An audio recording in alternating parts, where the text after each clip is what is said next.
안녕하십니까. 저는 강남노무법인의 김혜선 고문입니다. 오늘도 우리 정봉순 노무사님 모시고 지금 현안으로 대두되고 있는 그 노란봉투법이 지금 국회를 통과를 했는데 이 부분에 대해서 한번 말씀을 나누도록 하겠습니다. 예, 안녕하십니까. 공인노무사 정봉수입니다. 오늘은 노란봉투법이라고 하는 노조법 2조하고 3조 개정안에 대해서 말씀드리겠습니다. 국회에서 어제 그 노란봉투법이라는 이런 노조법 2조, 3조가 그 개정하는 규정이 법에 통과됐습니다. 근데 사실 이 노란봉투법은 지난 몇 달 전에도 통과됐지만은 어떤 여당 현 정부 윤석열 정부에서 거부권을 행사해 가지고 법으로 승인이 되지 못했습니다. 원래 이제 국회에서 법이 과반수 이상으로 이제 제정이 됐을 때 만약에 행정부의 책임자인 대통령이 그래서 거부권을 행사하게 되면 그 법안이 다시 국회에 와서 3분의 2의 찬성이 돼야지만이 법으로서 제정이 됩니다. 근데 실질적으로 현 국회의원 현 국회의원 수를 볼 때는 야당이 다수당이고 여당이 소수지만은 3분의 2가 되기에는 정족수가 부족합니다. 그래서 그 법이 통과되지 않고 있습니다.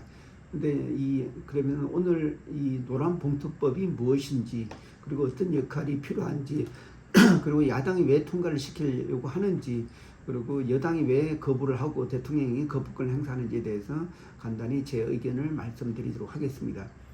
노란봉투법이라는 것은 사실 노조법 2조하고 3조가 수정하는 그런 노동조합법 개정 내용입니다. 근데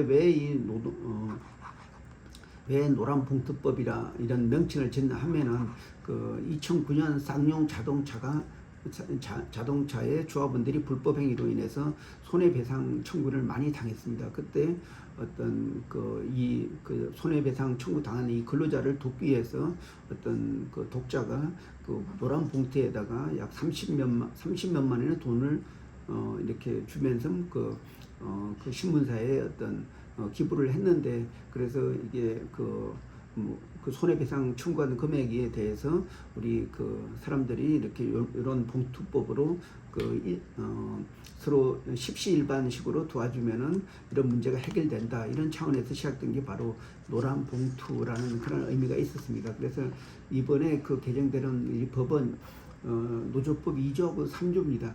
근데 노조법 2조는 좀 옛날 대우중공업 거기서 하청 노동자들이 파업해가지고 이제 공장이 섰을 때 그에 대해서 하청 노동자들이 손해배상 청구를 받아가지고 굉장히 끔찍한 결과가 나온 게 있었습니다. 그래서 이런 문제를 극복하기 위해서 실질적으로 대우중공업 이런 어떤 배를 만드는 여기에서 실질적인 오너인 대우중공업이 사용자인데 그 밑에 하청으로 들어왔더라도 실질적으로 고용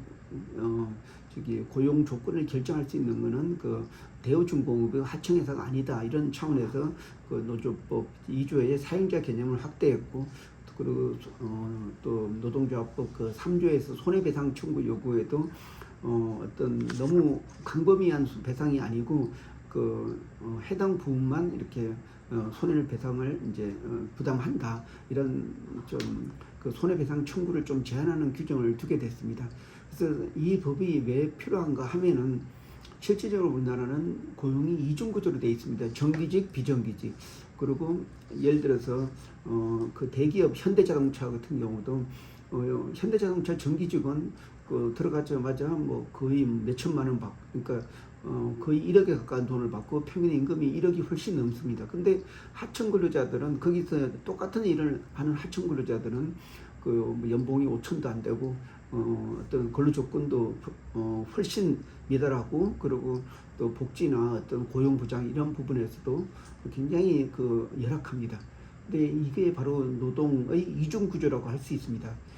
실질적으로 이런 노동조합법이 없으면은 사용자는 다 최저 기준 기준으로 근로 조건을 결정하게 됩니다. 근데 노동조합법이 있기 때문에 집단적으로 근로 조건을 좀 어떤 향상을 할 수가 있고, 또 그러니까 현대자동차 같이 현대자동차의 정지원 같이 좋은 근로 조건을 가질 수가 있습니다. 근데 이렇게 그 그러니까 민사 책임 그리고 또 사용자 범위가 현재 협소한 이 노동조합법에서 하청 근로자들이 파업은 거의 불가능합니다. 그렇기 때문에 이 법이 통과되면은 그 우리나라의 구조적인 문제인 그 노동 그러니까 어떤 이중 구조인 그 정규직과 비정규직 그리고 하청 근로자하고 그 원청의 근로자 이런 문제를 한 번에 해결할 수 있는 게 바로 노란봉투법이라고 할 수가 있습니다.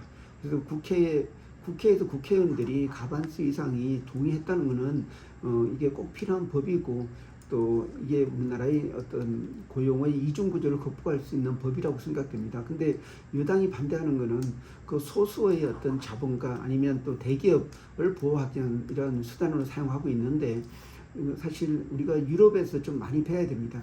유럽에서는 자기가 원할 때 파트타임으로 근무하고 또 휴직도 하고 다시 근무를 하고 하는데 왜냐하면 그 대기업에 근무하냐 작은 기업에 근무하냐 일만 하면은 그 산업별 최저임금 아니면 산업별 기준 임금으로 해서 자기 고용이 보장이 되고 계속 똑같이 일을 할 수가 있습니다. 그러면 그 사실 제가 배운 바에도 어떤 네덜란드 같은 경우는 이렇게 풀타임 8시간 일하는 것보다는 이렇게 파트타임으로 한 4시간 일하는 것을 더 선호한다는 얘기를 들었습니다.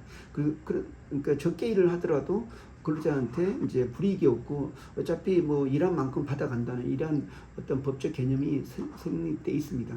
사실 이 노란봉투법이 좀 통과되면은 이러한 노동 구조의 이중 구조를 극복할 수가 있고 또 이렇게 근로자의 어떤 삶의 질도 많이 개선할 수 있는 법이라고 생각됩니다.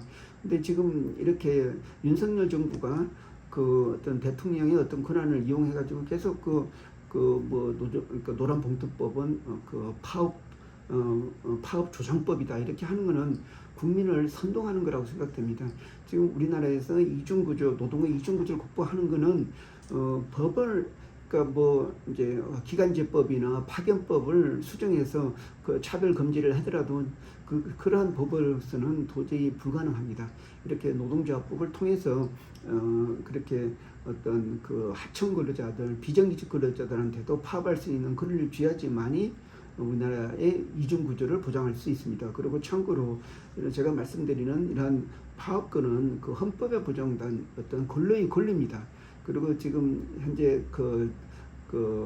윤석열 정부가 계속해서 어떤 어떤 입법부의 어떤 그런 그 합의체 이런 법을 이제 거부권을 행사한다는 것은 우리나라가 노동 3권이 보장된 민주주의 국가인데 그 행정부가 입법부를 통제하는 그러니까 그런 구조로 갈 수 있기 때문에 이게 나중에 사회 문제를 더 조장하고 그 사회가 더 안 좋아질 수 있습니다.